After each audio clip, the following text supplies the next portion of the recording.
Hi guys, naaday mi karon diri sa Temple Street Night Market. Medyo sayo pa ni siya guys, mga past 6 pa lang mo nang hayag pa.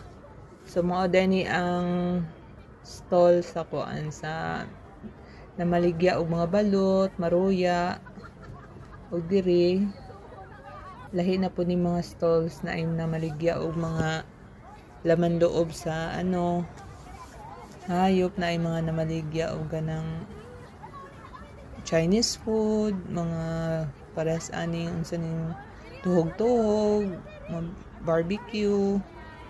So daghan kapilian diri guys ug unsa inyong cravings.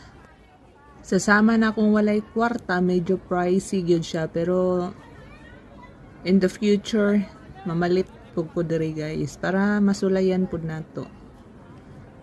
Mora to. Thank you so much for watching. Kung naamo diri sa Hong Kong, pwede niyo siyang adtuan para makatilaw pud mo sa mga pagkaon nga naa diri.